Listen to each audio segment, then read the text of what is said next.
Hello, everybody.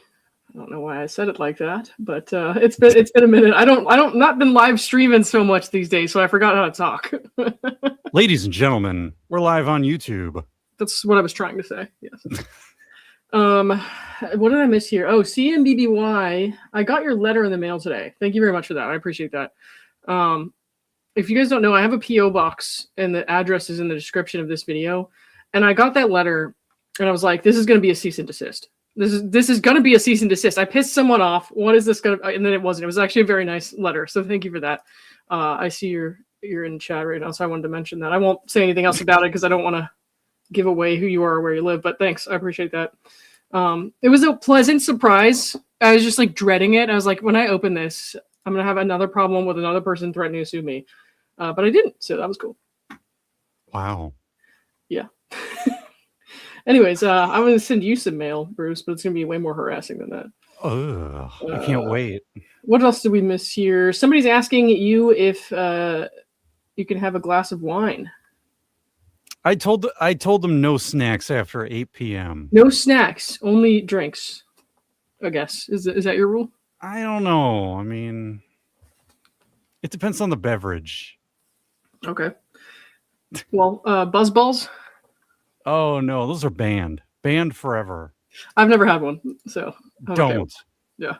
Life is better without. Steve's live counting how many times DUIL said Rachel's name on batch. 90-minute call was crazy. Yeah, listen, don't encourage him to post that because I will end up being Laura's cellmate.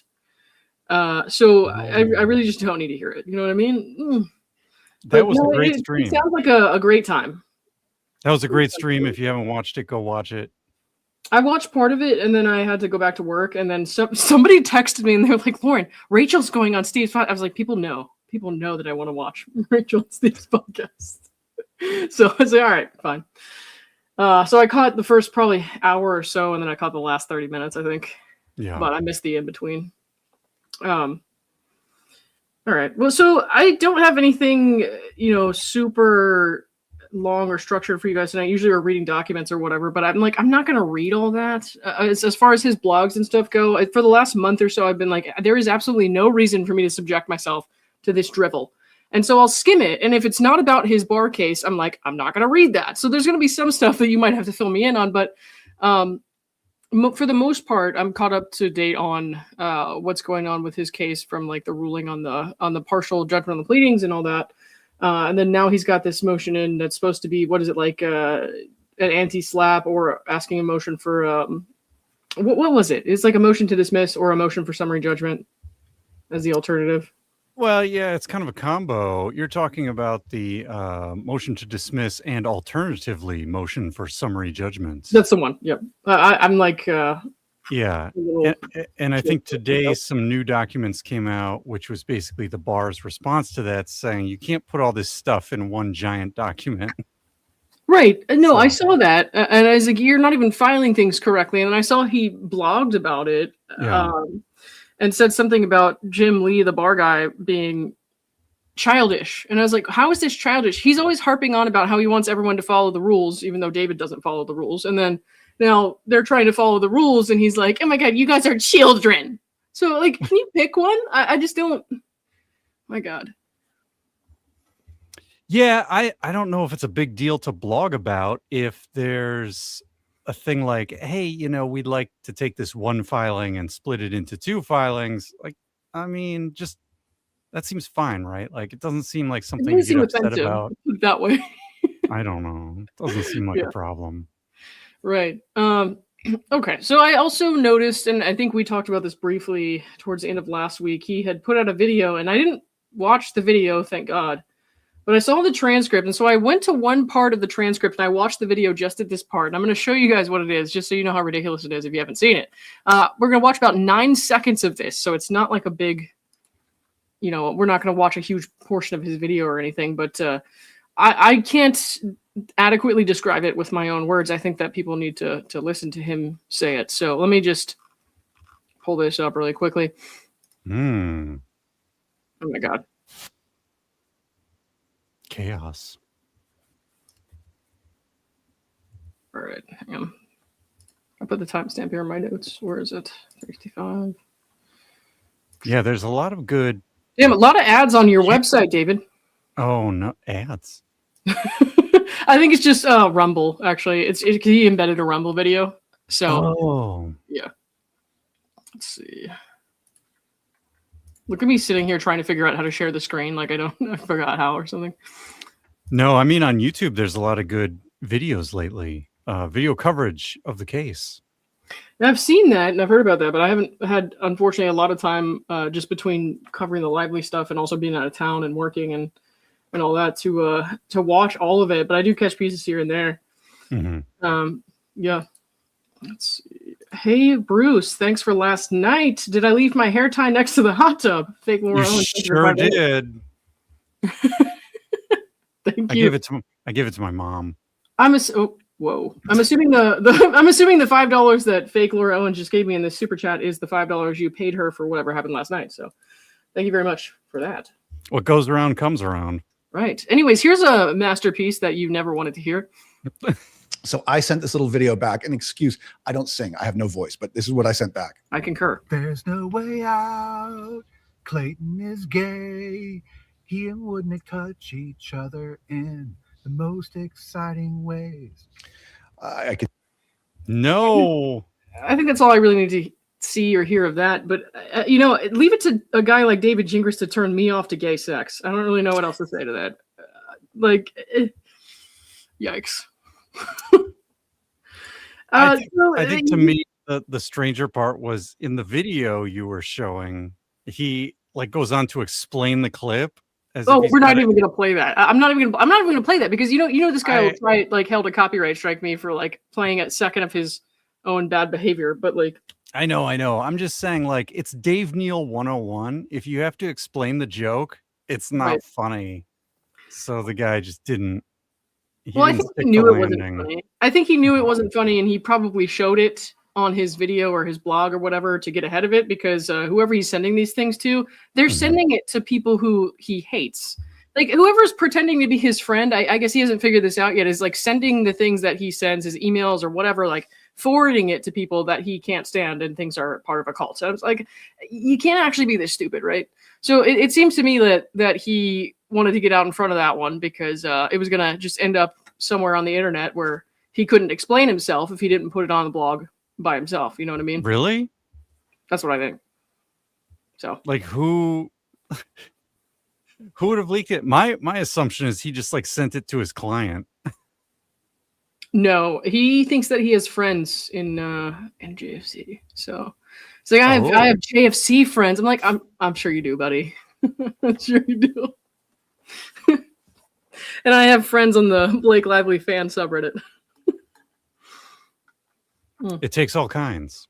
Yeah, sure. Anyways, I wanted to get that out of the way because that was something that I saw. I was that is not appropriate to talk about opposing counsel from your case that way. And Clayton, who was the respondent in the case that he covered, it's one thing if you're an internet troll, I feel but if you're an attorney saying stuff like that, you can't really talk like that. I mean, you can, but people are going to call you grossly unprofessional for it. So you're going to have a different kind of social judgment on you than a random internet troll who would say something like that. I think he's successfully invented the science that lets him merge internet troll with internet lawyer into one being. Yeah, that's working out really well for him in court. So, wow. Yeah. Wow. I don't think. Yeah, inappropriate for sure. Inappropriate. Did you watch the whole thing? What the whole thing? That whole video that I was just showing you guys? No. He starts to explain how, hey, this was just a joke and it's blah, Yeah. It's not a big deal or something. And I'm if you have to explain it, it's not funny. And then, I don't know, something about his voice made my computer shut down. So I didn't see the rest of it. What was this, Friday? I think it was. I don't know. Yeah, it was Friday. I was out of town that night. Yeah. So I got messages about it, and then I saw the person who sent it to me hadn't watched it yet. And as they started watching it, they started messaging us and were like, "Oh my God, oh my God. And then I was like, yeah, I know what part you got to. Yeah, I know. So, damn it, Lauren, I was enjoying the hair. Well, it's still there. It's just under the head. So there's that. It's a weird spot right now. I can't put it up, but it's like long and weird. So I can't do much. It's in middle school. It is in middle school. That's totally accurate. All right. Anyways, so I had a lot of stuff to say about his blogs and his filings and like the stuff that he was doing to Judge Mata and her father. And then at some point a couple weeks ago, and I looked this up, the notes that I had for the last video I was going to make on this subject was on March 30th. And I was just like, this is absolutely fucking stupid. Why am I wasting my time on this? And so I haven't talked about it in like 3 or 4 weeks. It's like, I can't bear this anymore. It actually just got so stupid. And it's kind of interesting the way that he will do this to where he like muddies the waters enough and puts out enough like ridiculous bullshit to where you're like exhausted almost and you don't want to read or talk about it anymore. And it's kind of the same way that he and Laura as well will do this thing where you have like a considerable amount of empathy and are trying to treat them with respect, even though you disagree with them. And then they'll do things that are outrageous over and over and over again until you snap. And then you call them names and you say stuff they don't like. And they're like, oh my God, look, you're a cult. Oh my God, I'm going to sue you, And it's kind of the same way I'm seeing this. It's like he'll do so much outrageous shit over and over and over again until you're just like too exhausted to handle it with decorum. And it's just like, I'm not even going to entertain this anymore for a little while. So I had to take like a month off from that. What do they call that, Lauren? Flooding the zone? I guess. I like to flood the zone with coffee. No, that's in the cool. morning. That's cool, yeah. I mean, as long as you don't write long blog posts about like how. Never mind. I don't need to finish that thought. That's a common thread. Like when we think back to Reality Steve reading these emails, these were long emails. Like Reality Steve would write a 1 sentence saying, "Hey, can you just leave me alone now?" And he'd get back a wall of text. Right. 90-minute phone calls, pages and pages of email. Even that like introduction email he sent to Dave was like, that was very long. It was like a magazine feature length email. It was like fucking crazy. He complete with pictures of himself and everything. And like there's it was a Rolling Stone expose. Yeah. Yeah. It's like if he really needs this kind of like outlet where he can express all the thoughts that he's having, he could honestly have at some point stopped and been just like a regular person who talks about legal stuff on like YouTube or whatever, or blogs about stuff like that. And people would have listened. Probably, I'm sure somebody would have figured out that he was crazy at some point, but like the way he's treated his own cases, plural now, is just fucking nuts. So, let me see. So this is something I wanted to bring up in addition to that. This fixation on Woodnick is obviously, it's not new, but it's like something that obviously shouldn't have come up in his bar case. So it's fucking bizarre. Let me see if I can find the part that I'm trying to look at here. Yeah, we're good. Let me share this tab instead. Okay, so this was this was one of the more ridiculous ones. He's like, Gregg Woodnick lied to the court. I'm like, oh my God. Are we still talking about this hand-sized sock? I don't know. Somebody found the caps lock key, I guess. Yeah, he's using his time to defend himself in his disciplinary proceedings to try to attack Gregg Woodnick, though.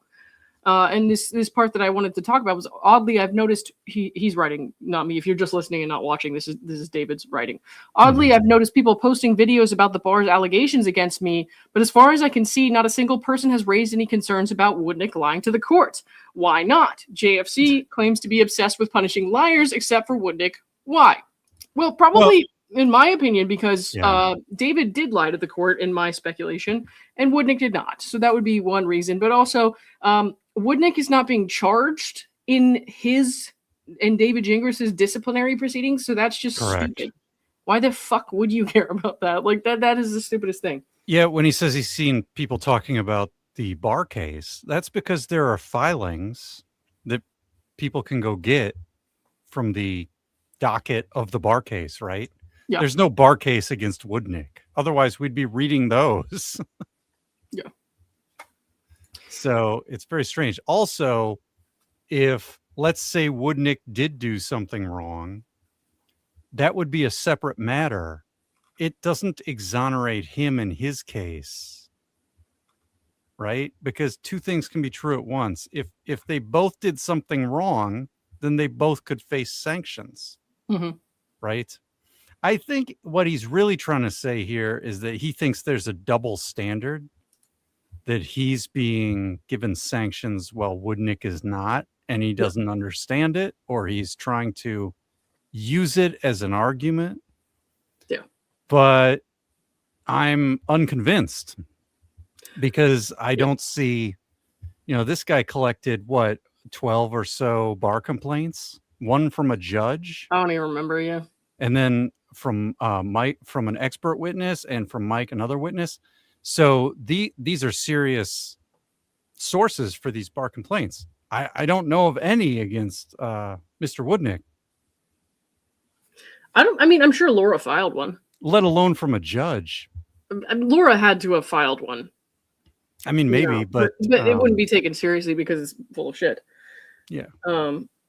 I don't. And I'd be surprised if David didn't at some point try to file one, but that'd be written off as a tantrum. So, but he's talking about Gregg, lying to the court, and I think that his main claim to that is like this. He said that Laura passed hand-sized sacks instead of smaller than hand-sized sacks. So, in fixating on this issue with Woodnick saying hand-sized instead of smaller than hand-sized, he ignores, like specific wording, the way that he so often relies on, where it's like, you don't know which hand he was talking about. He could have been talking about anybody's hand. He could have been talking about a fucking baby turtle's hand. I don't know. Like, you know what I mean? Like, I don't know whose hand he's talking about. So maybe he's not lying, but like, also, it's very easy to just, when you're going off of memory, get wording like that wrong sometimes, like hand size versus smaller than the size of my hand. And that's something that can be easily corrected, or honestly isn't material enough for it to matter. And so like nobody gives a shit about that.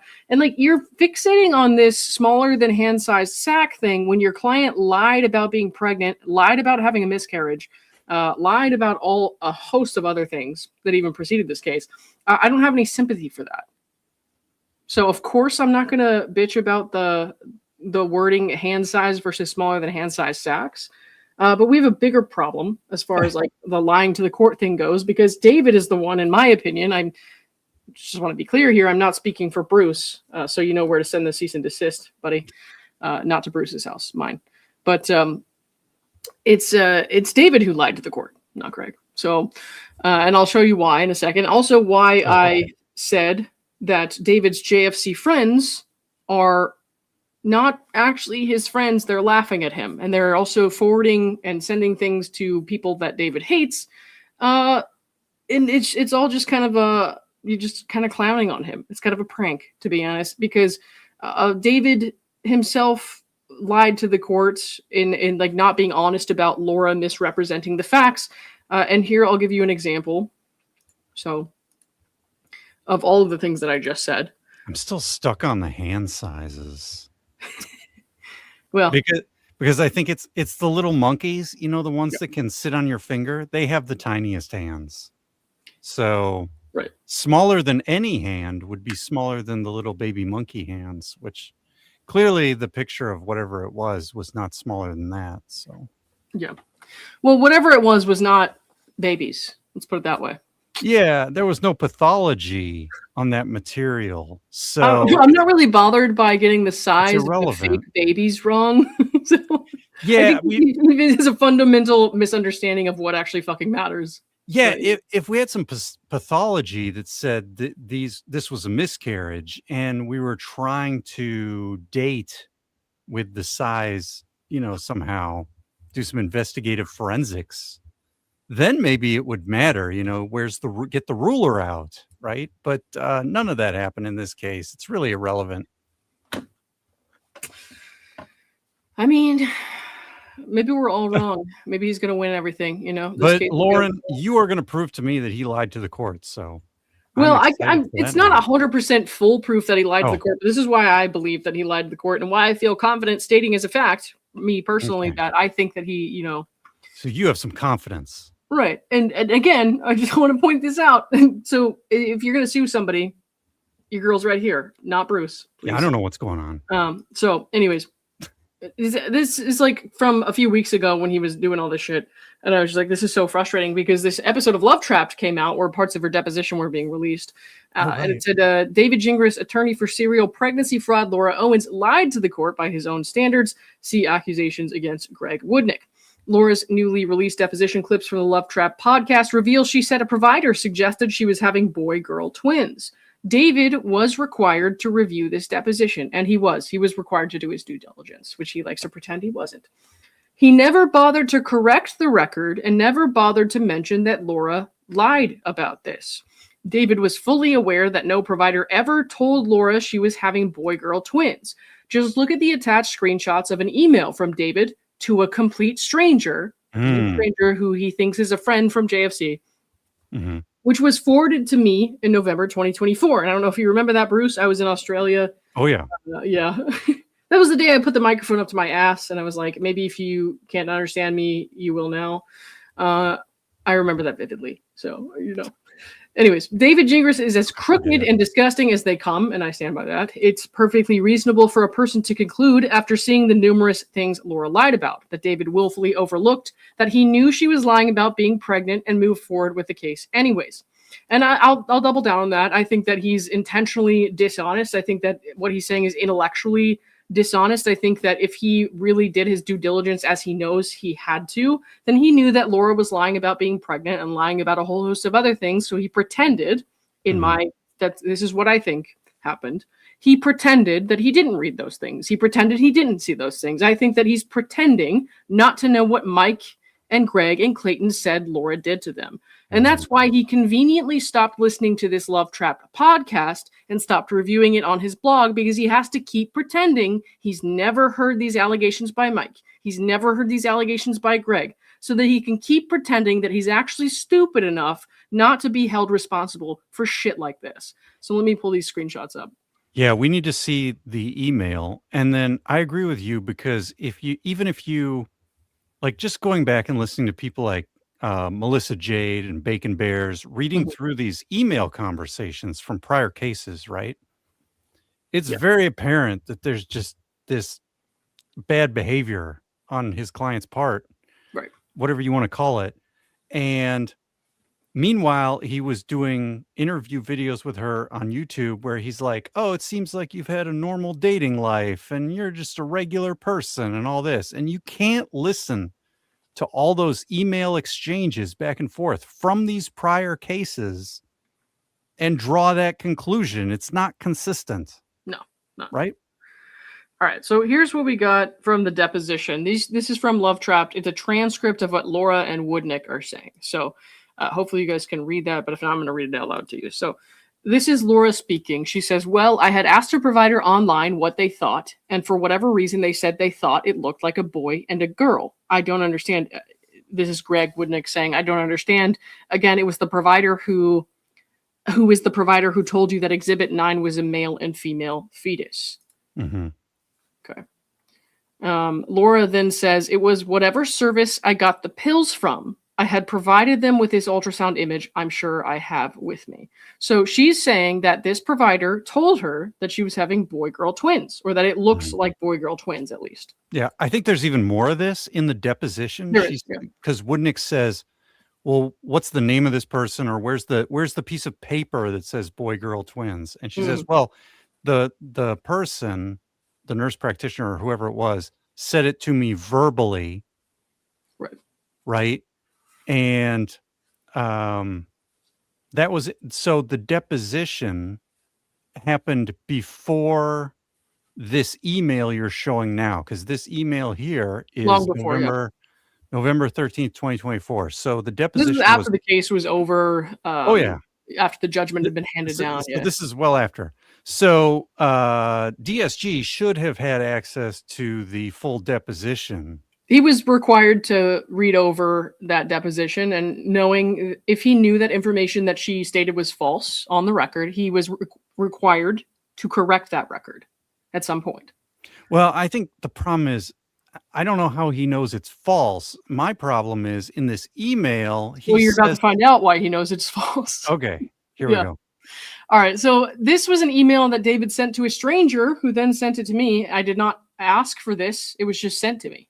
So David thinks that he has friends, but like people are really just, doing what they have to do to get information. And I don't think there's anything necessarily wrong with that if you're just talking to the guy and he just wants to spill his beans. I'm not saying anyone did anything wrong by asking him these questions at all. I'm just saying he's spilling answers to people who he thinks are like his buddies, and it's kind of stupid. So this email from David to a stranger says, I will ask Laura if she wants to answer that directly. They're asking about the boy-girl twins. But if not, I'll give you her indirect response based on what she has told me. So this is what Laura told him. Mm-hmm. No one ever told Laura it was boy-girl twins. There is no medical record to support this because it wasn't something that a doctor told her, and she never claimed otherwise, except she did. According to Laura, the sex of the twins was something she just felt. In other words, that wasn't a medical thing. It was kind of like when someone asks you what you think you're getting for Christmas and you just guess a hippopotamus. This is a guess, a wish, not a medical fact. So no one ever told Laura it was a boy/girl. That was something she just felt in her mind. Who gives people a hippopotamus for Christmas? Sorry, just one more time there. No one ever told Laura it was a boy-girl. That was just something she felt in her mind.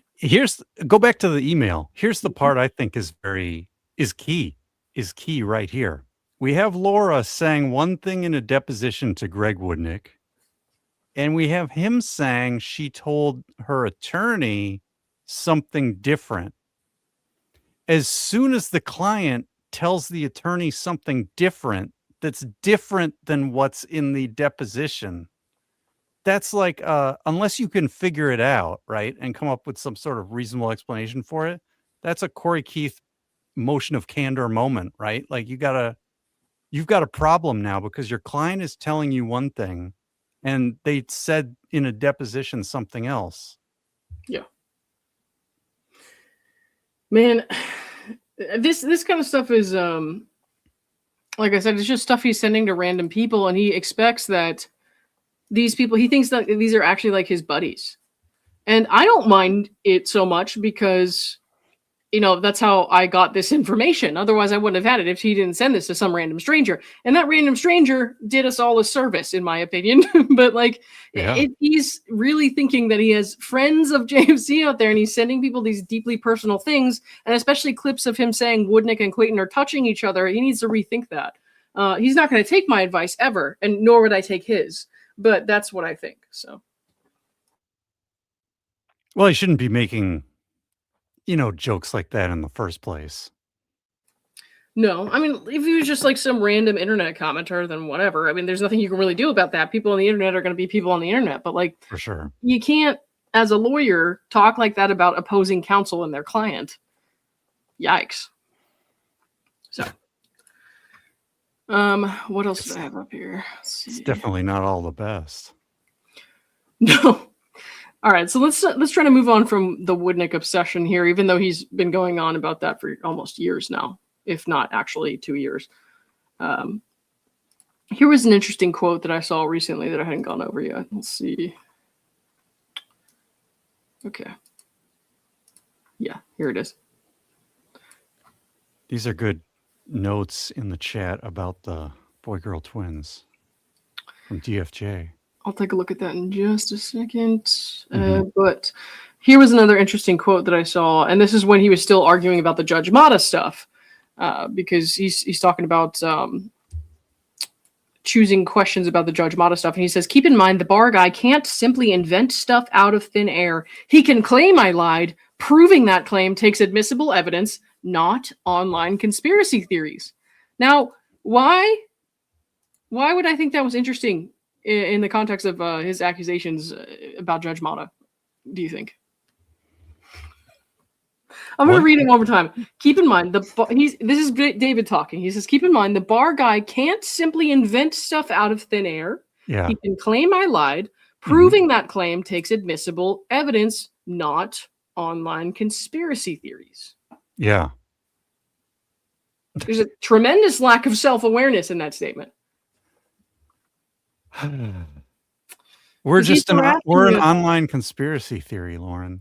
Well, he's harassing Judge Mata and her family over his online conspiracy theories, things he's seen on social media accounts that he himself claims is unreliable all the time. Yeah. And so he's making these statements of fact that Judge Mata has committed a federal crime all the time. But then he says the bar guy can't just say that. He can't just say that. He has to prove it.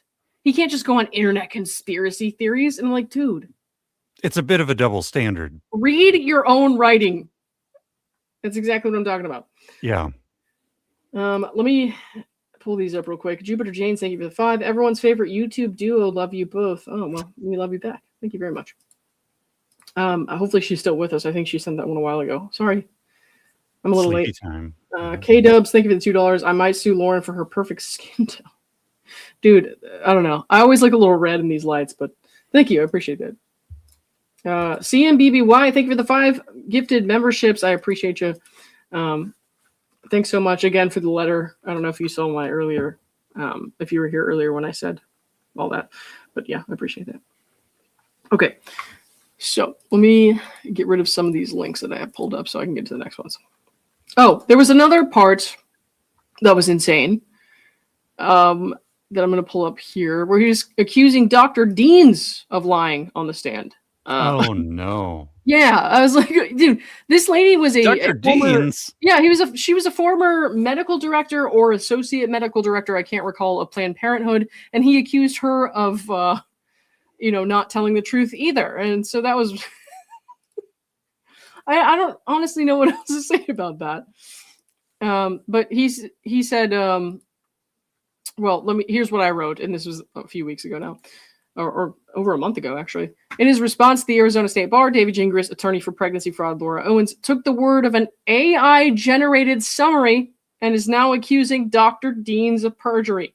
This is absolutely off the rails. Planned Parenthood requires identification for an ultrasound.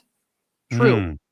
He needs a lawyer to start acting on his behalf ASAP before he burns what's left of his reputation to the ground. And I stand by that. That was like over a month ago. But here's a screenshot from his filing where he's arguing that for some reason, because this has nothing to do with his disciplinary case, by the way, but for some reason, he's arguing that Dr. Deans perjured herself.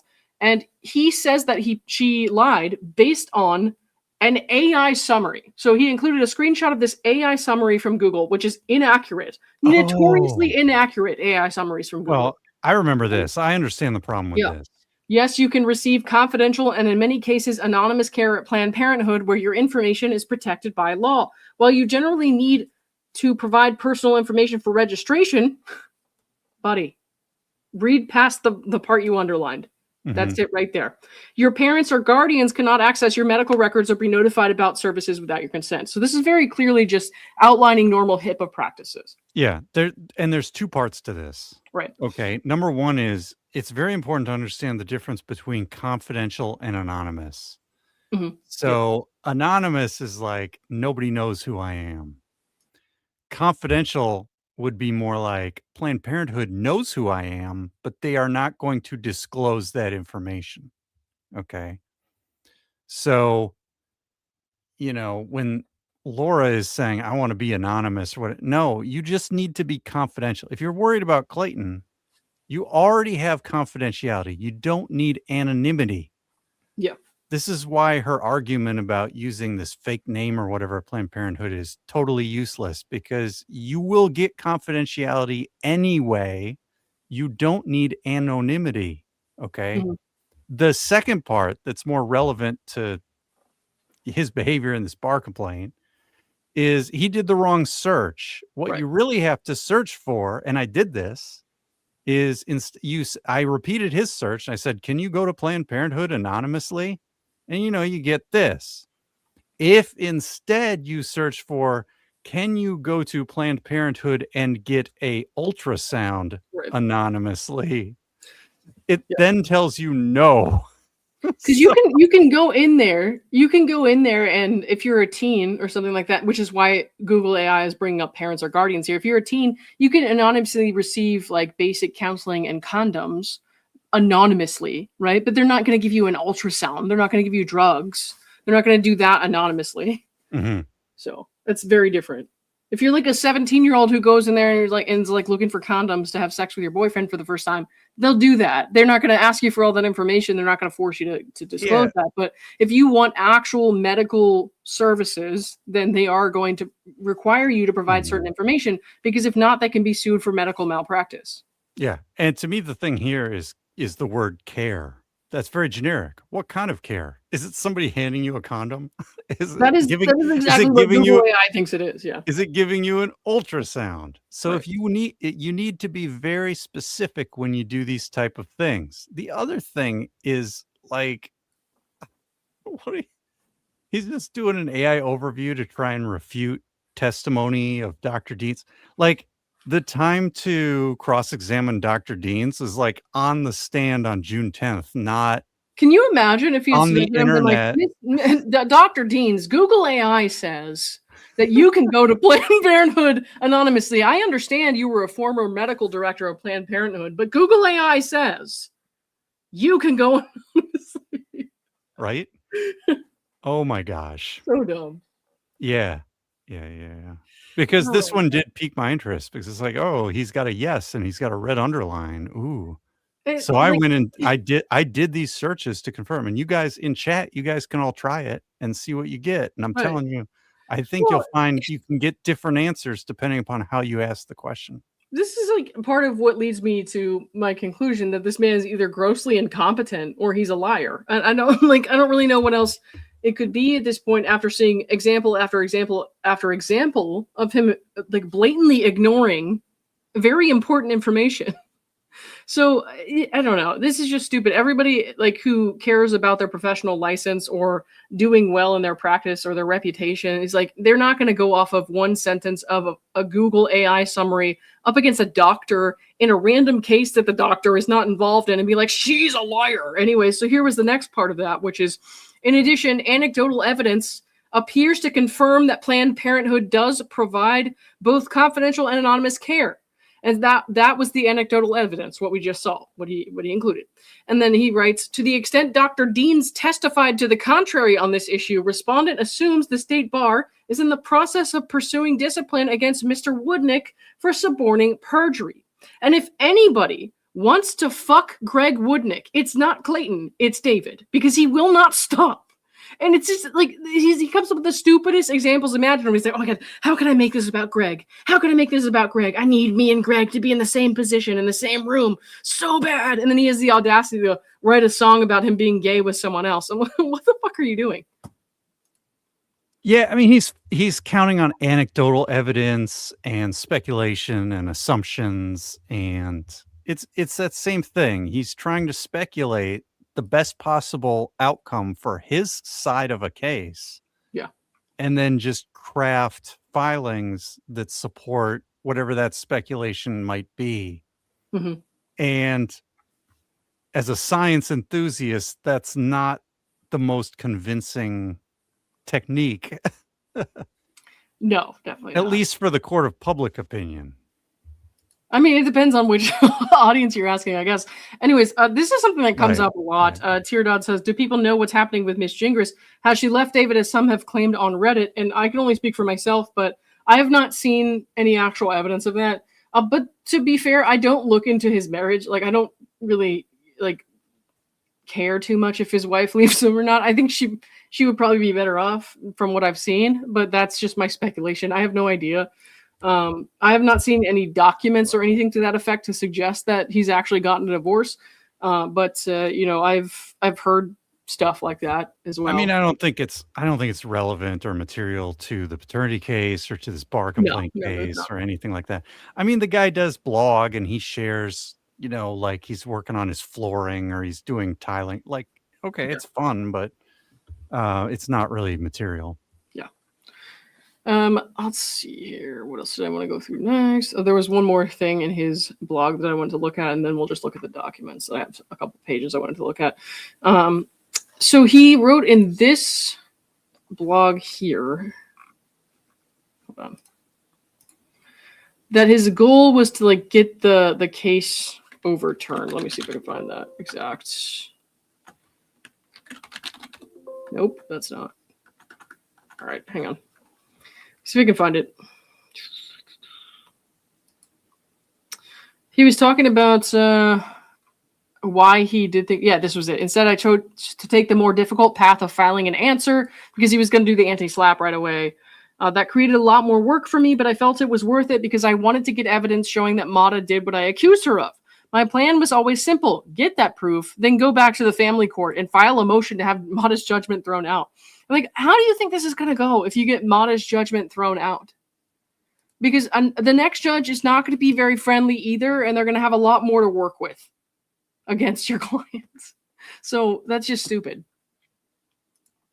But also, writing this in your blog in the middle of your bar disciplinary case is absolutely fucking dumb. If you ask me. I don't know. Maybe you would do that, Bruce, but I wouldn't. What? Nothing. What would I do? Yeah, I don't see a lot of point in relitigating the paternity case.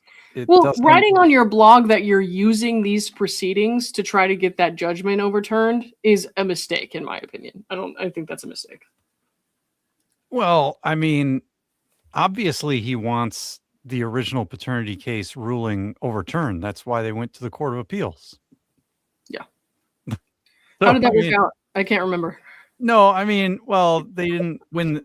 Well, he said there's no way in hell that he'll lose the appeal, and then they lost the appeal. So his predictive capability. Didn't he say they were 1,000,000% going to win or something like that? I don't remember what percent it was, but he was like, "We're never going to lose. We're definitely going to win." And I was like, "Fuck off." The exact quote from one of his YouTube videos that I remember was, "There's no way in hell we'll lose the appeal." The ironic thing or funny thing about that was that at the end of that video, he just sort of says, "Well, maybe we'll win, maybe we'll lose." And I'm like, how do you?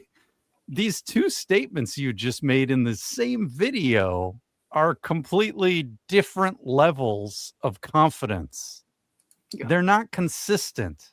And what you look for is consistency in these arguments. And I'm just not getting it. Also, to say that there's no way in hell you're going to lose the appeal, I can understand, it's sort of like if the two coaches in the Super Bowl say there's no way in hell our team's going to lose the Super Bowl. Like, one team is going to lose. So, like, they could still overturn the results later. You could, you could say you're 90% confident interval or something, but to say there's no way in hell you're going to lose. I mean, it's just bombastic rhetoric, right? And that doesn't convince me. I'm not convinced by rhetoric. I'm convinced by a good logical argument, good evidence. And yeah, we already knew the Rule 26 thing was not compelling. I still think it is, and I think it's going to get overturned. But that's just me. K Dubs, thank you for the $2. It says, "I'm for sure going to sue Bruce for his skin tone." Okay. I have one more here to read. You don't want this rosacea, let me tell you. It's the rosacea. That's why I get red skin. Like if I eat spicy food or. No, I get it too. My face is red all the time. Yeah. It's like a Norway. It's a Scandinavian thing. Yeah.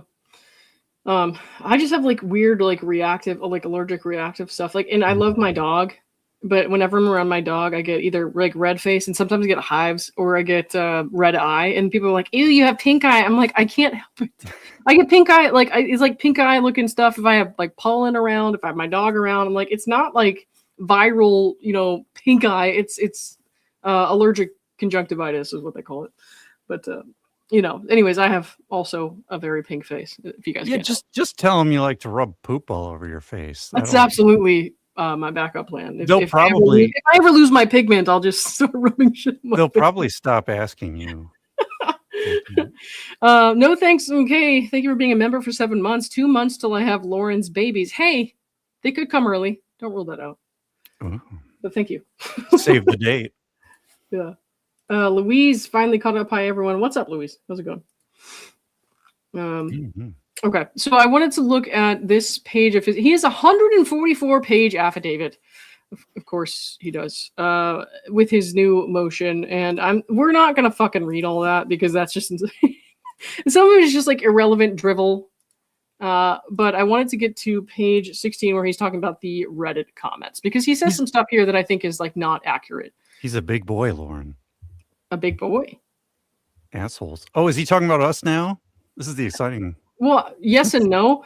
He's the thing is, he says this about Hito, who is like the most not like the kindest, most well like articulated, just like trying to talk about the facts person that was on Reddit doing summaries of his videos. He picked her to attack, which was the stupidest thing ever.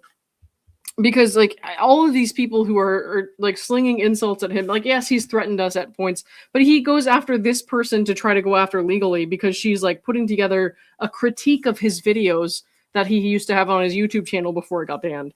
And he's like, oh my God, you can't do that. You can't do that because then people won't listen to me. So that's just fucking stupid. But you know, anyways, let me see.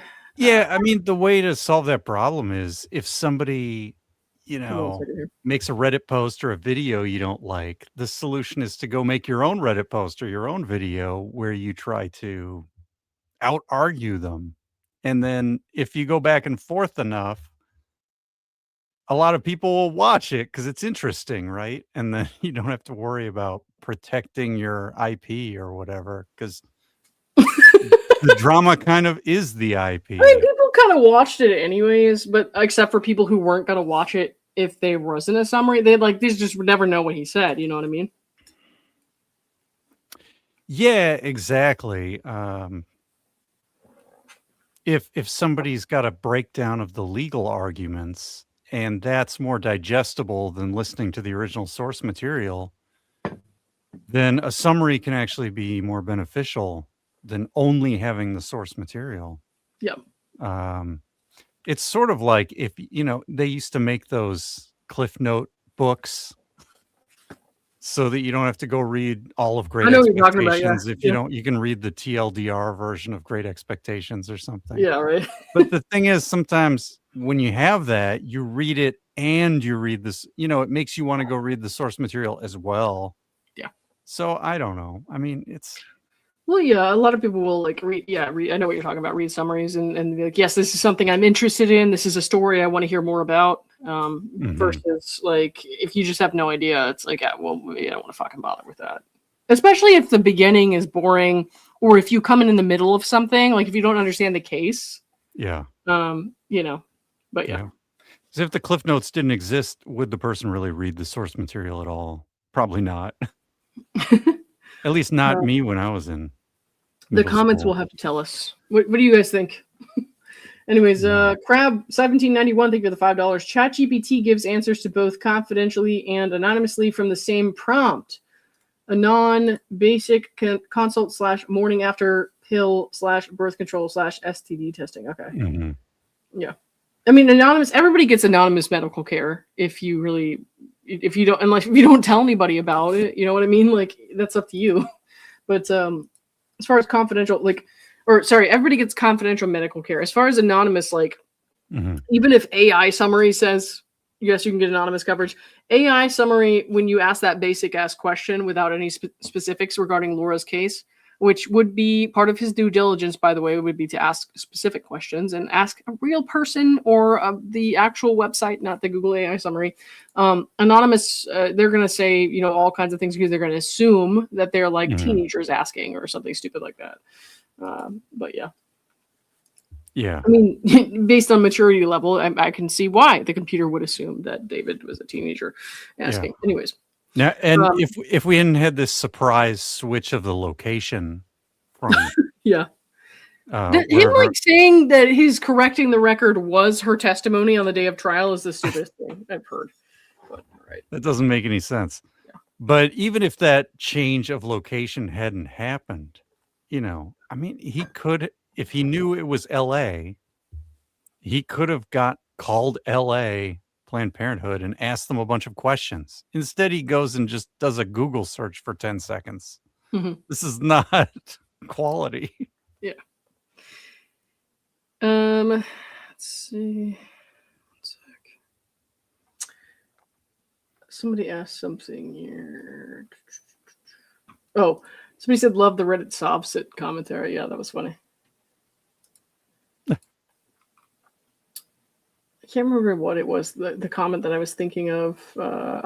Is Mark Randazza representing Gingras now? So yes, for the purposes of this like motion for summary judgment / motion to dismiss, whatever it is, that's my understanding.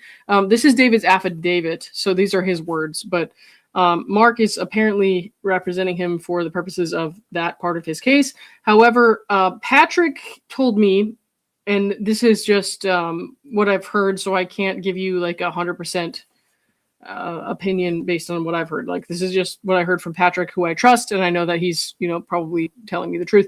Is Patrick said that David slipped up a couple times in his video and said, "Oh, I did put that in there," so as if David actually wrote it, not Mark. So I'm not positive how much of it was written by Mark, the motion, and how much of it was written by David. But apparently, yes, Mark is representing David now. I mean, good luck to Mark, I guess. I don't know anything about him or if he's anything like David, but I know that they're friends, so I guess he is. I mean, even if you're not a lawyer and you're a client, and you have a lawyer who's making filings, you may do some collaboration with them in terms of like proofreading, right? Like, yeah, is it accurate? Did the lawyer make a mistake or miss something you wanted in there? That will happen, right? He expects it reads like DG wrote it. Yeah, no, David. From what Patrick told me, it sounds like David did write a lot of it. So. Yeah, and there's different. This bar case has a lot of documents. Mm-hmm. So places like, Victims of Laura Owens or Reddit will have indexes with links to all the different documents. So if people want to see all the documents, they can find them and see how many there are, because there's a lot. Yeah, they're not all this long, but yeah. Anyways, I think the text is big enough for people to read along with us. So he's talking about this asshole claim, the comment he made to Reddit. And so we're going to read through just this part. I'm not going to read the whole thing tonight, but it says, I am aware of the amended complaint accused me of sending a private email in which I referred to certain anonymous individuals as total fucking assholes and total fucking psychotic assholes. He says those words are accurate. So that right there is a problem. That is a matter of opinion, obviously, and it's definitely, I'm sure it's his opinion, right? But he's saying those words are accurate. The thing that I would say there is like, it's my personal opinion, and I'm allowed to express that. I wouldn't say those words are accurate. I wouldn't say they're factual. I think that that's a mistake. But he says, I used them in a private email I sent to a website called Reddit. The purpose of that email was to notify Reddit that one of Mr. Echard's supporters was infringing my copyrighted material by taking videos I was posting on YouTube and creating derivative works, which she then posted on Reddit in violation of 17 USC 106. So she was posting like her own thoughts in response to his videos, which most of us were already watching or listening to. It was ridiculous that he even went after her in the first place. But he's saying those words are accurate in regards to total fucking psychotic assholes. That is not something that you should double down on at this stage. Well, the way I read it, though, Lauren, is that he's just saying those physical words appeared in the emails he sent. Yeah. He's not saying that the substance of those words is true. He's saying the words syntactically appear this way. I think. I could see that. There's no objective like test for like. No, that's why I was so confused though. So like, okay, I'll concede on that. I think that you're probably right. You're probably right about that. But I mean, it's probably his opinion that they're also. No, I was very confused. Like, how are you doubling down on this as a fact? But no, I think you're probably right, and that makes a lot more sense. But still, I think he's just saying yes. Those words did appear in an email I sent. He's not disputing. Because maybe if the amended complaint had a typo or something, right? He could have said, "Look, I didn't say ABC. I said XYZ." I think that the fact that my brain immediately went to those words are accurate, meaning they are definitely psychotic. Definitely. Oh, I'm sure he thinks that too. But Well, no, in that's terms just of the like, legal process, I I'm think. so used to the audacity that I immediately jump to. I'm definitely saying there's like a castle. Oh yeah. So, but no, I think you're right. You're probably right. Anyways, at least he could, if he really wanted to, he could say that that's what that meant, even if it didn't. But I think you're probably right. But okay, so he's saying the email mentioned the fact that I am a lawyer, and I briefly described Owens versus Echard to offer some context for the request I was making. However, the sole purpose of the email was to enforce my own legal rights under the Copyright Act. I was not acting on behalf of any client. I was acting solely for myself. As such, I was not engaged in the practice of law. So this here is a cop-out. I was acting solely for myself. I was not engaged in the practice of law, which is the same defense he tried to use when he described me as a criminal, which is not true. And he intentionally misrepresented that as a fact in filings mentioning me, even though I had nothing to do with this case. He said, well, I was acting for myself, so I wasn't engaged in the practice of law. Okay, that doesn't. No, Lauren, really, you are a criminal. You've stolen all of our hearts. That's fucking weird, but all right. Thanks, I guess. Moving on, dude. No, actually, I take issue with the end of this paragraph because I don't really, what he's doing is he's making a video about the case. Right. And so he's effectively doing his PR work for this case. Well, a video with no market value, by the way, I just want to add. Well, he's talking about the legal aspects of the case he's engaged in, which is the practice of law. So it's like, okay, it's not you're not doing motion work on YouTube, but you're talking about your motion work for your client on YouTube. It's effectively the same thing. So I just don't buy this. I mean, I think it all makes sense now, actually. We should pack it in. What? I'm just kidding. He's right. Oh, trouble. I do recall when he sent this email to Reddit, though. He mentioned Laura, and that the subreddit was about Laura, and he made it very clear that it was about Laura, and so it's kind of like, well, you're muddying the waters with that. So it kind of sounds like you're not acting solely for yourself. So I think that causes an issue, but it's debatable. It's debatable, I think. Just depends. And I don't recall the email. Obviously, I can't think of everything that he said off the top of my head. It's something I have to go back and look at. And I've seen so much of this man lately that I just don't want to do that. So, Lauren, you haven't memorized every date of every event in this case. At some point, I probably had, but I collected a life between then and now, so I can't. Reality Steve cracked me up because he was reading his emails earlier today, and he was like, I don't remember when this happened. And he's like, Bruce, do you know? And I'm like, do I just memorize all the dates of this case? Like, I don't know. I don't know. Maybe. Well, there's emails that I have that I barely recall, which one of them was the request from Laura. Well, which I don't know which one it was. There were two of them. Request from Laura to YouTube to try to get all my stuff taken down, which I reread recently. I was like, what the hell is this? And then also the response to my bar complaint from David to the Arizona State Bar. And where he compares himself to a black man being pulled over because of racism. And I was just like, what is this? So like when you take a step back for a little bit and you kind of forget the details of what's happened and you revisit it, it is fucking nuts. Absolutely fucking nuts. So I would imagine someone like Steve, who has a more consistent flow of content and like different subjects and different people he has to pay attention to, would forget some of the details of stuff that happened almost 2 years ago. So for him, I'm sure he looks back at it and he's just like, what the fuck am I reading right now? Because it was bad the first time, but then you forget it and then you go back and you see it again, and now you have all this further context of how crazy this person is, and it's like, oh my god, this is worse than I thought it was. Oh, he said that because she was complaining in an email about what he said in a podcast. And he's like, what did I say in that podcast? Oh my gosh. Oh, good night, Jupiter Janes. She's leaving us, so I guess we are shut down now. Anyways, we'll finish this page or two, but As a general, there's a number somebody has pointed me to, but we can what number? when you're done with this. I think it's 94. We'll go down there after we finish. That's a different topic. As a general rule, I always try to be polite and professional in my dealings with others.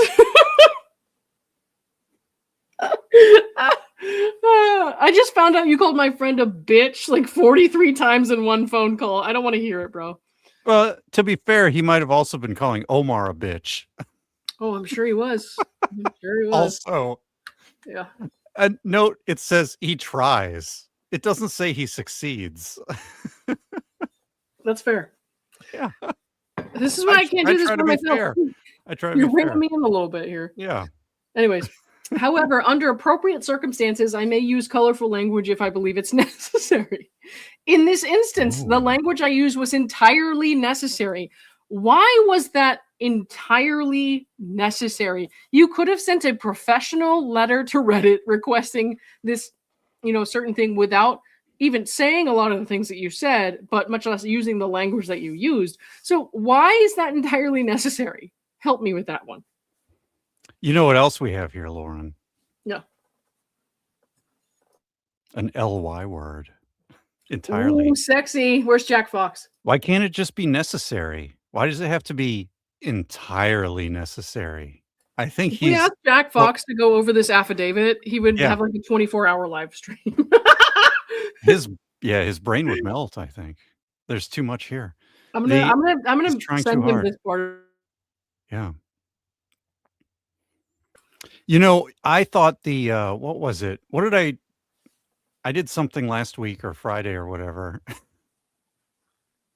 Oh, it was the motion of stipulated facts or something. I think I know what you're talking about, yeah. Because it wasn't very long. I think Jack Fox should go over that. Yeah, maybe we should send him. Yeah.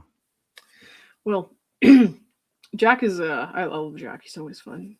And I sent him a couple of things he went over, and I was just like, oh my god, because I love that new people were discovering his channel just from like the Justin and Blake case, and then this case, and I liked listening to new people like hear the way he broke down words, and they were like, oh my god, this makes so much sense now. So he's pretty awesome.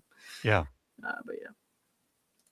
I believe something in his mind actually broke when he realized Laura is a liar, and then we were all right about her. The doubling and tripling down he's done is a sign of pathology. I mean, yeah, that kind of makes sense. Hey, cuties. Hey, Julia, what's up? That's 3D chess right there. That's beyond my ability to diagnose. Sure. For what he deems necessary, that's definitely true. Yeah. I purposely use LY words now, says Michelle. I use LY words or whenever Jack tweets about certain words meaning certain things, I always try to use them in a way that doesn't make sense to what he just said, just to challenge myself. So yeah. Did you see the one he did about dating profiles? I thought maybe he was going to go over like a Laura Owens dating profile for a second, but no, but that would be amazing. I should send him my dating profiles. I should send him my dating profiles from that one time that you, me, and Brad. Oh yeah. And I think Schnitzel Ninja might have been there. We did that stream. It was called it wasn't Queer Eye, it was Cross Eye. But like a Queer Eye where straight people tried to help me, the gay person, make I'll send him that profile. We had to straighten out your Riz. Yeah, that didn't work out. I'm single. So, actually, it did work out. I would like to keep it this way, but there we go. All right. Anyways, let's move on here to talk about David, because we're not here to talk about me. The email mentioned the fact that I'm a lawyer. Blah blah blah. The sole purpose of the email was to enforce my own legal rights. Not acting that. We got there. As a general rule, I try to be polite. May use colorful language. Also, as a lawyer, I'm aware that other attorneys sometimes use similar language for effect. Okay, this is not something that needs to be in his affidavit, I don't think. Like, this is an argument. It's not something that needs to be in his affidavit. Yeah. That's it's not like a historical record of something he did. He's citing another case here, an example of another case, but that's not something that should go in an affidavit. That's something that would go in your briefs, right? Your motions or your whatever. I mean, it's not his historical direct testimony about Right. what he has done. Right. He's sort of arguing. He's like, he's trying to argue what he understands. What did these guys do with paper planes? What's going on? Well, it's the Browns. I mean, what are you gonna? They're not gonna. Yeah. This is just. It doesn't have anything to do with the case, really. He's never going to get anywhere until he picks a football team to use as an example that has a better track record. Yeah. My use of colorful epithets in my private email to Reddit, it wasn't that private, bud, because it got out, obviously, constituted an exercise of my rights under the First Amendment. I do not believe attorneys are required to waive their First Amendment rights as a condition of joining the bar, except with respect to narrow areas. I like that he's recognizing narrow areas here, because he ignores that before with respect to Judge Mata, which have been clearly defined by the U.S. Supreme Court. And I actually think that just as a spectator, as somebody who's not a lawyer or whatever, I actually do think that they're going to have a very hard time getting any sort of discipline for this specific issue, the issue with the email to Reddit. I don't think they're really going to win that one, the bar. I don't think they're going to win that one, to be honest. But like the Judge Mata stuff, it's different because Judge Mata was a judge presiding over his case, and he made maybe not defamatory is maybe not the right word. He made statements accusing her of federal crimes while she was presiding over his case, specifically related to the case. And that's different. That's something like that can be specifically traced to the code of conduct that these lawyers take an oath to uphold when they agree or when they join the State Bar of Arizona, in regards to the administration of justice and not undermining judicial process and stuff like that. But as far as this email to Reddit goes, I think it's annoying. It's a pain in the ass. I don't know if they're going to be successful on that charge, though. As stupid as I think it was for him to do that, I think that just leave it be. I think that's kind of like let sleeping dogs lie as far as that one goes. I think he should be ridiculed online forever for that, but I don't think that the State Bar of Arizona can do anything about it. You know what I mean? So, yeah, I mean, they really have to show that he was acting as a lawyer when he did something inappropriate. And in these actions where it's more like he's talking to Mike Maricini, a witness in the case, or he's talking about Judge Mata, the judge in the case. These are much more direct examples of him doing the work of his job and whether or not that is deserving of sanctions or not. Yeah. Most lawyers have extremely minimal interactions with the public about open cases, IMO. I mean, that makes a lot of sense. You know, I think it's kind of dumb to do what he's doing, but it is what it is. What was the number of people wanted us to go down to? It was 90 something, 93? Was that it? Let me check. Was it 93 or 94? 94. It was something about Planned Parenthood. Let's just start. Why don't we just start at? Oh my God, it's way too long. No. Okay. You know what? Hang on. Oh boy. We'll start at 90. Rubbing. Given that the underlying issue was, did Miss Owens have any reason to think she might be pregnant? I believe these facts were more than sufficient to conclusively resolve that issue, regardless of the validity of the sonogram. Okay. First of all, I think that's stupid because it's not the validity of the sonogram necessarily. That in it, by itself is enough of an issue, but it's that she used someone else's sonogram. It's one thing to just use a picture that you drew or something, something you invented out of thin air and be like, well, I didn't have a reason to question that. It's another thing to use someone else's sonogram, have specific details about that sonogram presented by the other side, ignore that and be like, no, it's fine. Because if you have evidence in front of you that shows your client lied, that sonogram was altered, that she intentionally falsified medical evidence, that's enough to override this, sufficient validity or whatever from the HCG results or whatever. Because then you have to think, why did she falsify this evidence? Probably because she's faking her pregnancy. It's if she just had a random document that they couldn't verify or something, maybe you could say, well, I saw an HCG test. I couldn't verify the sonogram, but I saw the HCG test. And I thought that was enough. But if you have evidence and conclusive statements from the deposition that say I falsified this sonogram, that's different. You have to look into that. You can't just pretend it didn't happen. So yeah, I think he's kind of minimizing down to try and create this mental example of, let's say there's a lady with a one-night stand and has these positive HCG tests and files this paternity case because the lady thought she was pregnant, whether she was or not. And in this case, that's not the end of the story, right? There's all this other pattern of behavior with prior cases. In this case, these, protective orders, these emails, all of this communication. There's this tampering of evidence, suing Dave Neal, or whatever you want to call it. There's so much more than just somebody having a one-night stand and filing a paternity case. And I think he's trying to really narrowly view it in this document, and it ignores all the context. And the problem is, as a lawyer, you cannot ignore the context. You have to pay attention to it. As her attorney, if the context is brought into the court case, you can't ignore it. So, but he keeps trying to, is the problem. And he's like, oh, it's not a problem that I ignored it. No, it is a problem. It's a problem. Okay, let's see. In fairness, after Owens v. Echard ended, the trial judge referred Miss Owens to the county attorney's office for investigation.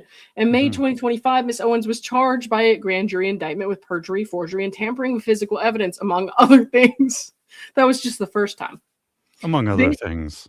Yeah. Based on these events, the state bar presents a conclusory allegation without any well-pleaded facts to support it. Well, I disagree with that, but that I must have known Miss Owens was not truthful about certain aspects of the case. And that email and those screenshots from the deposition that we, talked about earlier tonight is a pretty good example that he did know that she wasn't truthful about certain aspects of the case. And he failed to be honest about that. That was a good example. Right. The other one I think is the sister ultrasound. Yeah. Because that's another one where he was the one who went on Twitter and said, oh, well, this is just her sister's ultrasound. And everybody was like, wait, what? She said in front of Judge Duty that it was hers. Well, how long have you known? The problem is, how long have you known that was her sister's ultrasound? You had a duty to admit that to the court. Yeah, exactly. So he's like, he never did. Big deal. Yeah, it was her sister's ultrasound or whatever. But you had a duty to tell the court that, and you failed to do so. And then, even knowing all of this stuff as her attorney, that nobody told her they were boy-girl twins and that she was using her sister's ultrasound, he continued to lodge an appeal. Yeah. Knowing that she was lying about ever being pregnant based on those facts. Because unless you're a fucking idiot, which he might be, you know that she's lying about being pregnant at that point. So there's no reason to appeal a paternity case. Well, you have evidence of inconsistencies.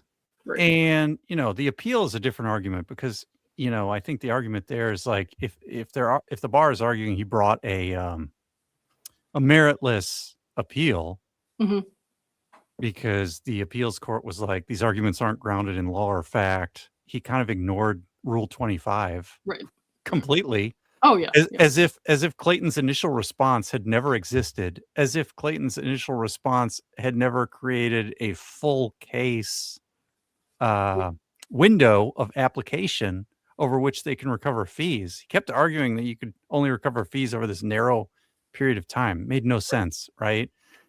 So for a lot of these things, to me, it either seems like he's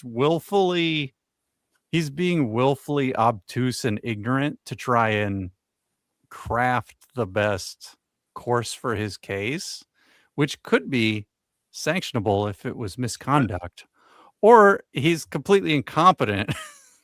That's the thing. I'm asking, are you incompetent or are you just a abusive asshole that you would just go ahead with this stuff? And to steal a riff from Bacon Bears, door number one is that you're doing sanctionably bad activity. Door number 2 is you're just an incompetent dumbass. Right. There's no door number 3. No. Let's see. What do we got here based on these events? Oh, and I forgot also the stuff with the sister. I don't remember the date of the tweet, obviously, but the sister ultrasound tweet where he admitted it was his sister's ultrasound. But I do remember that the email that I got about Laura never having been told it was boy-girl twins, obviously happened in November. That was before the appeal was filed. Like, he never bothered to correct these things with the court before he filed an appeal. If you're going to file an appeal, you should at least do your notice of candor and like be honest about that. And then move forward and be like, well, I think that based on the rules, this case shouldn't have moved forward anyways. Okay. But you still have to correct the facts that you misrepresented or you allowed your client to misrepresent during the trial. So, all right. Let's see. Based on these events, the State Bar presents a conclusory allegation that I must have known Miss Owens was not truthful about certain aspects of the case. Specifically, in paragraph 134 of the amended complaint, the bar claims I learned prior to June 10th that Miss Owens lied about going to a Planned Parenthood location in Orange County, California. The allegations in paragraph 134 are 100% categorically false, and the bar has no evidence of any kind to support that defamatory and what does scurrilous mean? Claim. I don't care what it means, but like, what does it mean? I guess you're a word guy. Scurrilous. Scurrilous. I don't know. We can Google. Yeah, I've never heard that one. Scurrilous, malicious, vulgar, or abusive language intended to damage someone's reputation. Well, David would know all about that. Terrible. You could have just stopped at defamatory, but that's fine. It's not a defamatory claim. They do have apparently have communications between him and Laura to support that fact. So I think that it's stupid for him to call them scurrilous here. But I don't know what he thinks he's going to accomplish with this. But apparently they do, in fact, have evidence to support that. And also, if he's saying that on June 10th, that's when they were correcting the record, then he knows that prior to June 10th, they needed to correct the record, meaning that he did know she didn't go to Planned Parenthood in Orange County, California. Also, they were required to hand over those records if she did go to the Planned Parenthood location in Orange County, California. So he had to have known, even if he really genuinely thought she could have gone anonymously, he would know that by that court order, she was required to turn over the name that she used so they could get those records. So there's really no way to put it other than, like we said earlier, you are incompetent or you're lying. So, it's one or the other. I think the problem with this argument is that in the complaint, if I recall correctly, they said, well, this guy had access to her patient portal or whatever it is and saw that she canceled Planned Parenthood appointments. Cancel. Which means she never went to those Planned Parenthood appointments, which means there's nothing in the patient portal indicating she went somewhere. And if you get services from Planned Parenthood that would require you to have a portal, which is pretty much any medical test, you did not use a fake name. You had to provide identification. So he did in fact know, because he was supposed to do his diligence on this beyond an AI summary on Google. He did in fact know that she would have to provide identification at Planned Parenthood. And even if, he could pretend he didn't know, they did point this out before the hearing. Clayton's attorneys did point out before the hearing that you can't just like randomly go to Planned Parenthood anonymously and that she's not telling the truth. So, Boots said, my son's choice of prom date said yes. Oh, that's so cool. Congrats. Yeah. Yeah, at a minimum, it's sort of like you said, not doing the due diligence. Like, if you have this big empty patient portal and your client is telling you they went to a Planned Parenthood and you have no evidence they went to a Planned Parenthood, isn't that suspicious? And then on the day of trial, they change their testimony and you don't file some sort of post-hearing motion in terms of a motion of candor or something like that. It seems to me like a big problem. Yeah. Yeah. I mean, It's hard because as a spectator, I'm like, I don't know exactly what the ins and outs are and exactly what you can get away with. But at the same time, like from a reasonable person standpoint, or just like a common sense standpoint, or a decent human being standpoint, it's like, obviously you should have done this and you didn't. And now the fact that he's trying to argue that he shouldn't be punished for it is just irritating. So I don't have a lot of sympathy for the guy, but prior to trial, both in her deposition and in our private conversations, Ms. Owens swore that she went to a Planned Parenthood in Orange County. Again, even if she swore it, if the evidence suggests otherwise, you have to look into that. You're required to look into that, especially if there are accusations that she's faking it. Okay. Prior to trial, Ms. Owens never told me that she did not go to Planned Parenthood in Orange County. Furthermore, prior to trial, she never told me she went to Planned Parenthood in Los Angeles. Oh, so you're just a dickhead, and you still never corrected this after trial. Oh, he's an idiot. Yeah, she kind of threw him under the bus on June 10th by switching it to LA. On the other hand, on June 10th, he said she did a bunch of things we all agree are stupid. So he called his client stupid. So, they're both sort of throwing each other under the bus. A little bit. Julia says, I heard David went to prom with his cousin. I cannot confirm or deny that that's the fact. Oh, boy. Unfortunately, I was never able to fully verify this part of her claim, despite my best efforts.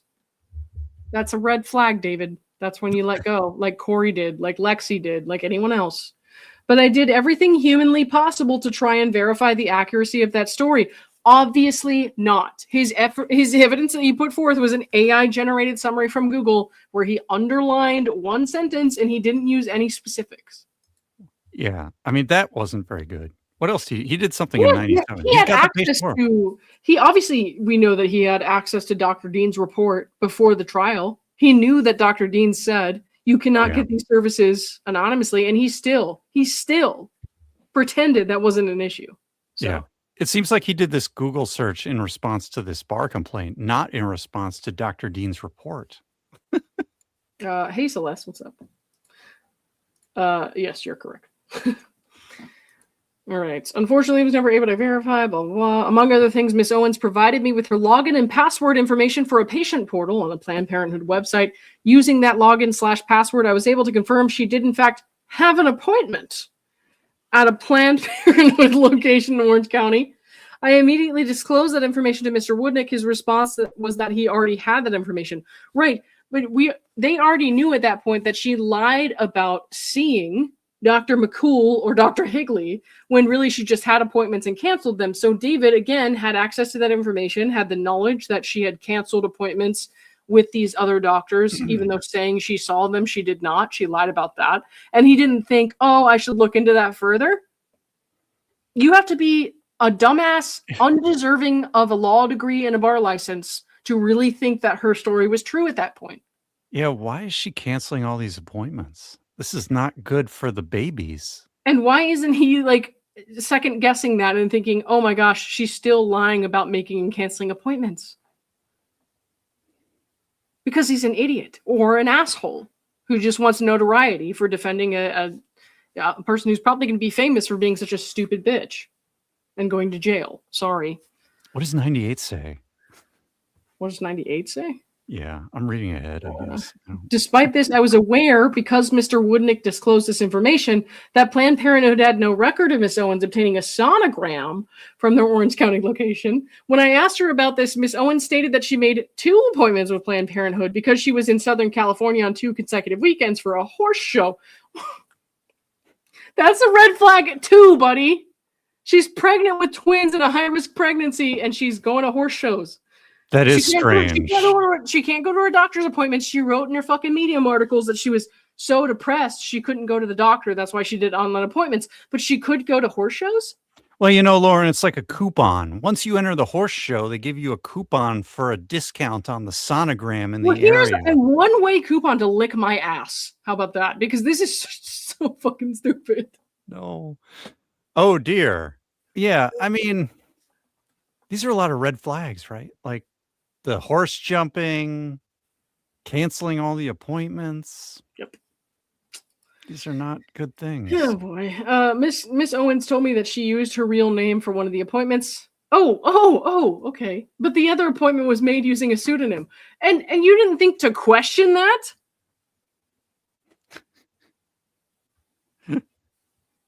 Oh, he did. Number 99. Oh, this is the good good one. Oh, good. Okay. When I asked Miss Owens to disclose the pseudonym she used, she told me she was unable to remember. Oh, okay. She told me her inability to recall the name was due to her taking a lot of prescription drugs at the time for various medical conditions, including anxiety and epilepsy. Baby, no. Now, That is Lauren.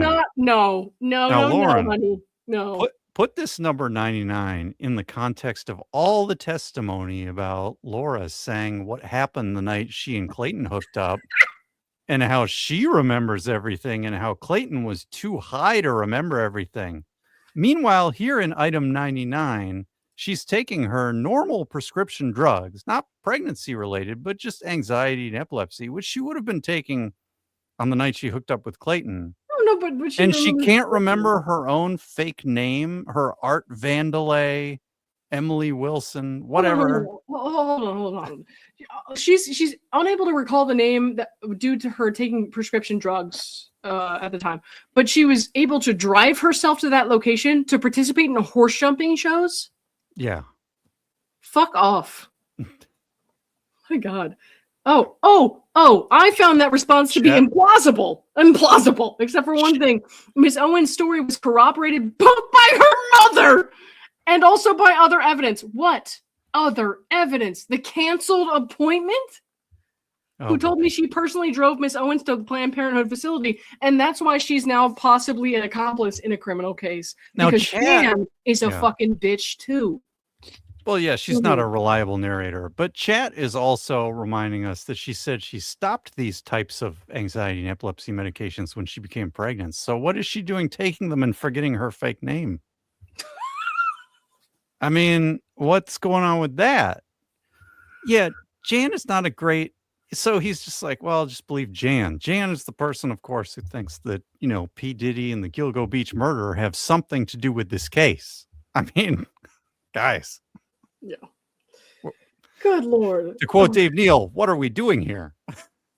I guess I'm not sure I can handle any more of this nonsense. I'm gonna have to go through this whole affidavit, but on another night when it's not. We haven't already been doing this for an hour and a half. But this is fucking stupid. There's so much stupid shit in here that like any respectable person, like self-respecting attorney who valued their license, would have looked at this and said, no, fuck no. But he didn't just like allow all of this and allow himself to dumb himself down in order to continue representing her. He also attacked her victims and her critics online. People who were just speaking out against what she had done online, things that he claimed to actually have no idea whether she did or not, because he pretended he didn't know what she did to Gregg or to Mike. And I believe he's pretending that he doesn't know about those allegations. But there's no way, you can't convince me that this man was never curious enough to look into what she allegedly did to Gregg or Mike. I really believe that he's just pretending. But the thing is, like, he's not just ignoring all this stuff, dumbing himself down to proceed with the case to make money and get notoriety, but he's also attacking people, like I just said, attacking people who are speaking out against it. And it's fucking unethical, and he shouldn't get away with it. Because he knows better and he's pretending not to, and he's getting caught. So, but yeah, I can't read any more of this tonight. I've just, it makes me angry. That's why I stopped reading all of his blogs. I stopped watching his videos. I was just like, this isn't worth it anymore, dude. It's really not. It's like stupid shit too. It's like, this is the stupidest shit ever, and nothing I say about it is going to change it. He's going to get punished or he won't. I really think that he's actually finally going to get some discipline at this point, but like, there's nothing I could do about it. So I had to like take some time off. I was like, you know what? I don't need this. But yeah. Yeah, it's not a high volume of new information related to the cases that we can absorb. One thing is there new information we don't already have? Or is there something we can learn? Right. It's just his mental gymnastics that I haven't exactly heard the way he's describing them here, but like, there's nothing here that makes me feel like he's more of a credible witness or a credible person testifying to these things. I feel like it's very obvious to me that as somebody who is smart enough to, like I said, take and pass the bar and practice law for this number of years, I think that he's smart enough to know that what he was doing was wrong, that what she was doing was dishonest. And I think that he at least knew well enough to know that he shouldn't be attacking Mike and posting photos of Mike and Laura from the past and posting Mike's deposition and threatening to sue people for talking about the awful things his client has done. He knows better than that. He knew better than that, and he deserves to be punished for it. So,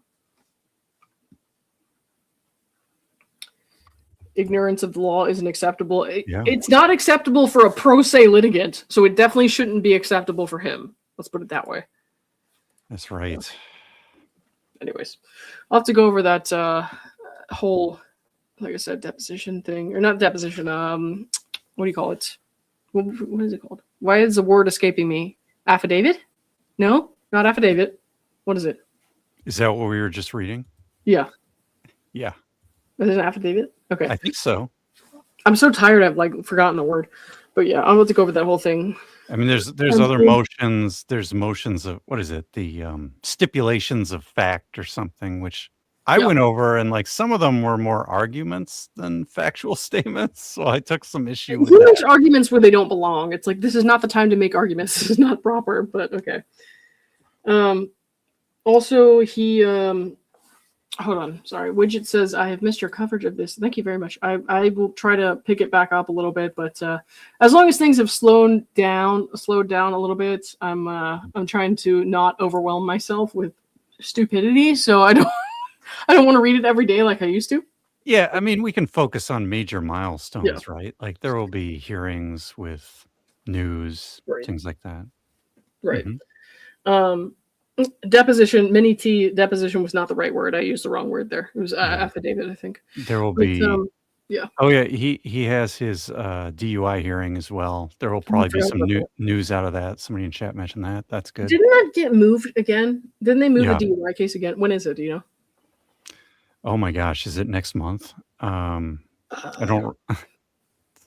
I have no idea, dude. I haven't even really paid much attention to the DUI stuff. I know Rob was getting the documents and he was keeping up with that. But as far as my radar is like his DUI case, I was just gonna I bet he's gonna push this off forever. So I just stopped paying attention. I was like, when something happens, somebody will let me know.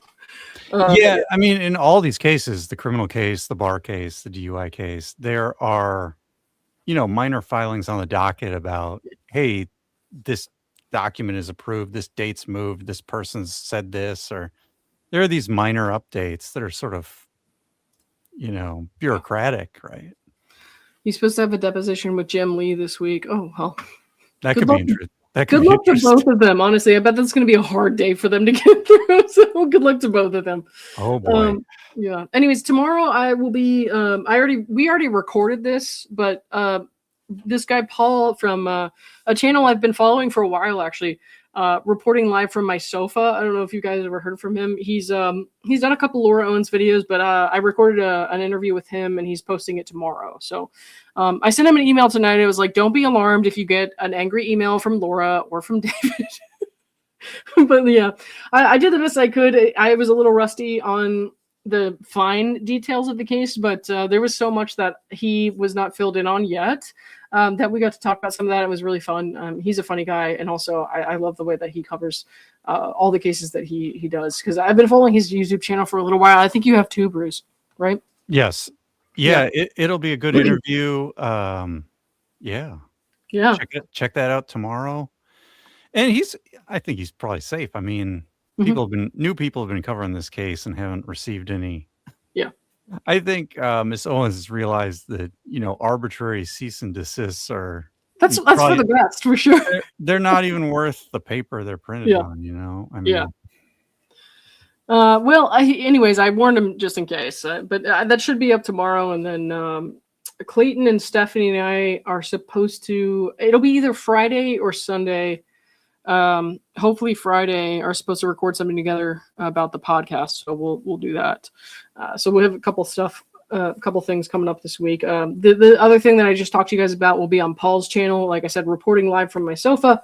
And I'll post a link to that on my social media and my community page here on YouTube as soon as that comes out. So I will let you guys know. But yeah, that's all I got for tonight. So I am going to go over some of the anti-slap documentation tomorrow night, and I may have a special guest. Cool. All right, I will look out for that then. But for tonight, I'm going to call it just so I can go back and regain some of my sanity. But yeah. Very good. Thanks, everyone. Appreciate you. I'm gonna clock off now. Log off now. I don't do live streams much anymore, as you can tell. So, so I'm like, how do I end? There's a button, and then you have to press the I other know the button. button. I'm like, what do I say before I end the? Wait, oh, I forgot I can redirect to someone. Let me see if anybody else is streaming. I wonder if Bruce is streaming. No. I'm just kidding. I'm gonna be sleeping. Who can I redirect to? I'm gonna go to the dentist tomorrow. Let's do Shizzy. I like Shizzy. Tell Shizzy Wiznut if you go to the redirect that I said hello. And yeah, that's all I gotta say. All right. Bye guys. See ya. Oh, don't forget to hit the like button. Okay, now bye.